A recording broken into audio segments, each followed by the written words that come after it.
روزمرہ کے وہ کیا ہیں جو اتنا اسٹرانگ ہو کہ ایک عام آدمی نظر بد سے بھی اور یہ ان افیکٹ سے بھی بچ جائے؟ حدیث قدسی ہے، اللہ خود فرماتے ہیں انا عند ظن عبدی بی. سبحان اللہ.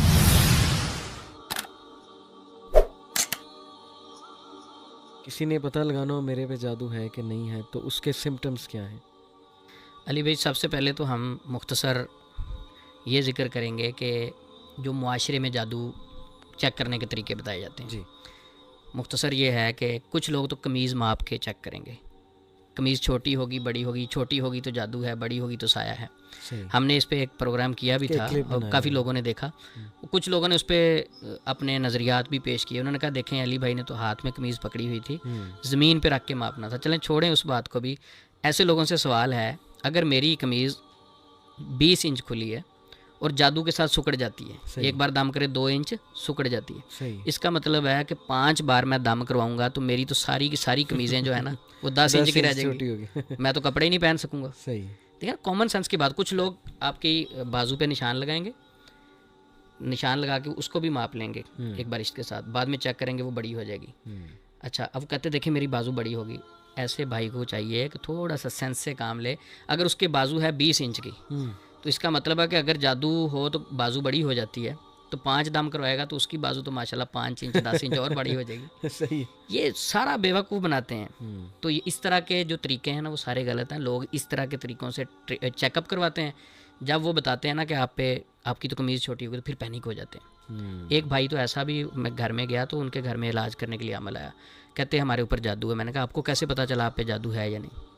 تو کہتے ایسے پتہ چلا کہ عامل صاحب ہمارے گھر میں ہے، وہ روم میں جاتے تھے اپنی، انہوں نے بازو قمیض اوپر کی ہوئی تھی تو اس طرح کر کے دیکھتے تھے ہر روم میں جا کے. تو کہتے ہم نے پوچھا یہ آپ کو کیسے پتہ چلتا ہے؟ کہتے جس روم میں جا کے میرے وہ بال کھڑے ہو جاتے ہیں نا بازو کے، اس روم میں جن ہے.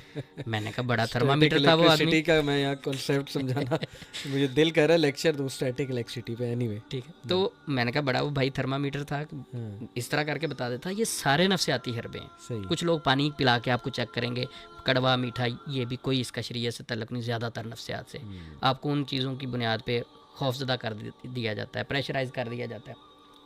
اب سمپل ہے کہ کچھ لوگ، ایک بڑی مزیدار علی بھائی بات کہ کچھ لوگوں میں ایک پیشنٹ نے بتایا کہ ایک خاتون سے ہم علاج کروا رہے ہیں، انہوں نے بتایا جادو. میں نے کہا ان کو کیسے پتہ چلا؟ کہتے ان کے اندر ایک نیک بزرگ حاضر ہوتے ہیں. اچھا. میں نے کہا وہ کیسے؟ کہتے وہ بیٹھی ہوتی ہیں، ان کے اندر ایک جن آ جاتا ہے، وہ بہت نیک ہے. اب وہ حاضر ہو کے پھر چیک کر کے بتاتا ہے. تو بہت اچھے ہیں جی، نیک لوگ ہیں. میں نے ان سے سوال کیا، میں نے کہا چلیں ایک میرے سوال کا جواب دیں. نبی صلی اللہ علیہ وسلم کے مصلی پہ کھڑے ہونے والے ابھی جو امام کعبہ ہیں، آپ مانتے ہیں کہ سب سے دنیا میں نیک آدمی ہیں، کیا ان کو شریعت اجازت دیتی ہے کسی غیر محرم خاتون کو ہاتھ لگائیں؟ کہتے نہیں. تو میں نے کہا وہ نیک بابا جی جن کون سے ہو سکتے ہیں کہ غیر محرم خاتون کے اندر حاضر ہو کے باتیں کر رہے ہیں؟ وہ کیسے نیک ہو سکتے ہیں؟ آپ کہہ رہے ہیں کہ پورے جسم میں داخل ہو گئے، پورے جسم میں داخل ہو گئے نا. تو وہ کیسے نیک ہو سکتے ہیں کہ ایک نیک بابا جی ایک خاتون کے اندر حاضر ہوتے ہیں، بڑے نیک ہیں، غیر محرم کے اندر حاضر ہوئے ہیں جی، ابھی بھی بڑے نیک ہیں، وہ حاضر ہو کے بتا رہے ہیں جی آپ پہ جادو ہے. کس طرح کی باتوں پہ لوگ ٹرسٹ کرتے ہیں. تو اس طرح کی بیوقوفیوں سے لوگ جا کے اپنا چیک اپ کرواتے ہیں، غلط لیبارٹریوں سے. شریعتاً کیا سمٹمز ہیں؟ علی بھائی شریعت نے کوئی سمٹمز ایسی نہیں بتائی جادو کی. اگر ہم شریعت کو تھوڑا سا اسٹڈی کی طرف لے کے جائیں، حدیثوں کو پڑھیں، تو ہمیں یہ بات علی بھائی سمجھ لگتی کہ نبی صلی اللہ علیہ وسلم پہ جو جادو ہوا تھا تو تھوڑا سا بھولنے لگے تھے. تو لوگ کچھ فتویٰ نہ لگا دیں، وہ دینی معاملات میں نہیں، دنیاوی معاملات میں. صحیح. اچھا، اس سے یہ ہے کہ جس پہ جادو ہوگا نا اس کے حافظے کا ایشو بنے گا. اچھا، بیمار ہے، جاتا ہے رپورٹس کروانے کے لیے، بیماری ہونے کے باوجود رپورٹس ساری کلیئر آئیں گی. صحیح. اچھا، ہاتھ پاؤں ٹھنڈے ہو جائیں گے اچانک. صحیح. شام کے وقت اسے گھبراہٹ اور بے چینی ہوگی، شام کے وقت اکثر، اور بال اس کے ایکسٹرا گرنے شروع ہو جائیں گے. اچھا سوری ایڈ کر دوں، یہ سارے سمٹمز اکٹھے ہونے چاہیے، یہ نہیں کہ ایک آدھا ہے، جیسے گھبراہٹ انگزائٹی کی وجہ سے بھی ہو سکتی ہے. جی بالکل. تو یہ اکٹھے سارے ہونے چاہیے. صحیح. اچھا، اس کے علاوہ علی بھائی آپ کو مایوسی ہوگی، پریشانی، ہر چیز آپ کے پاس اللہ کی نعمت موجود ہے، اس کے باوجود آپ مایوس ہوں گے، زندگی بے مزہ ہو جائے گی، آپ کو کوئی چیز اچھی نہیں لگے گی. اور جادو کا سب سے پہلے جو اٹیک ہوتا ہے آپ کے اسٹمک پہ ہوتا ہے.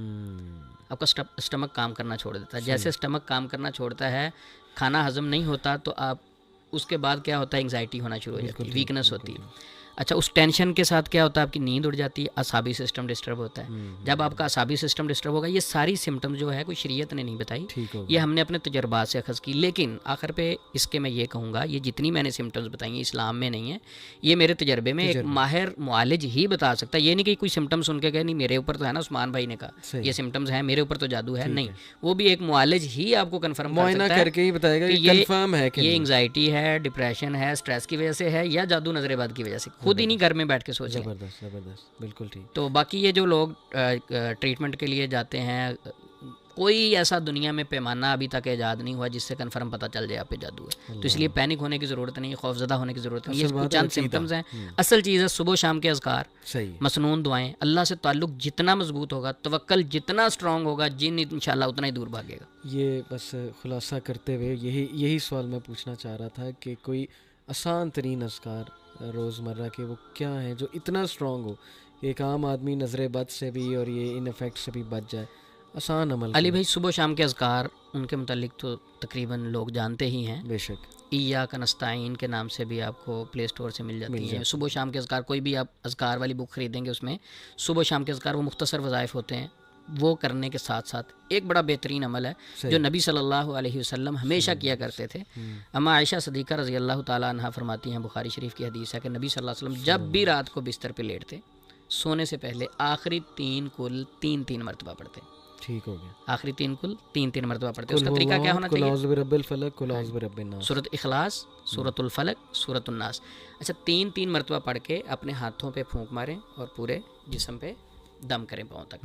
اچھا اس کے 2 طریقے ہیں. ایک طریقہ تو یہ ہے کہ آپ ڈائریکٹ 3 بار پڑھ کے پھونک ماریں اور جسم پہ دم کر لیں. اور دوسرا طریقہ جو مجھے سمجھ لگا اس حدیث سے وہ یہ ہے کہ ایک بار اخلاص پڑھیں، ایک بار فلق پڑھیں، ایک بار ناس پڑھیں، ہاتھوں پہ پھونک مار کے دم کریں، پھر ایک بار اخلاص، ایک بار فلق، ایک بار ناس، پھر دم کریں. یعنی 3 بار ہی ہاتھوں سے دم ہو جائے گا اور 3 بار ہی صورتیں مکمل ہو جائیں گی. یہ عمل نبی صلی اللہ علیہ وسلم ہمیشہ کیا کرتے تھے.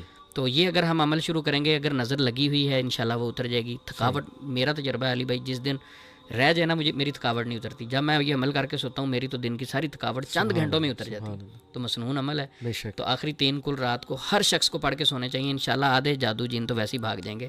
اور اپنے آپ کو ہر پیشنٹ کو ساتھ پازیٹیو رکھنا ہے. اذکار دعائیں پڑھنے کے ساتھ ساتھ اللہ سے مضبوط تعلق، مائنڈ سیٹ پازیٹیو ہونا بہت ضروری ہے. اور وہ لا آف اٹریکشن بھی ہے نا ایک سائیکالوجی میں، کہ جو آپ کی سوچ ہوگی وہی چیز آپ اٹریکٹ کرو گے.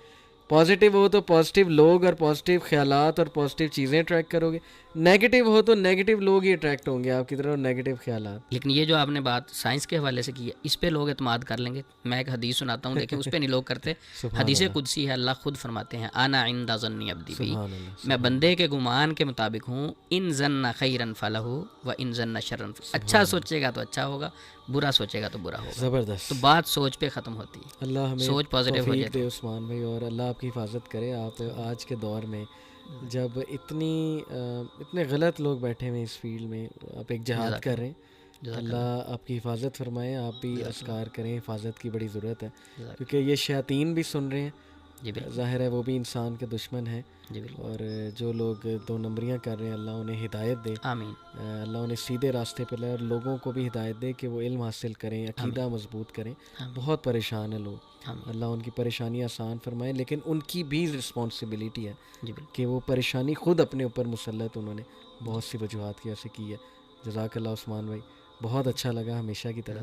انشاءاللہ آپ سے بات ہوتی رہے گی. اپنا خیال رکھیے گا. بارک اللہ. السلام علیکم و رحمۃ اللہ وبرکاتہ.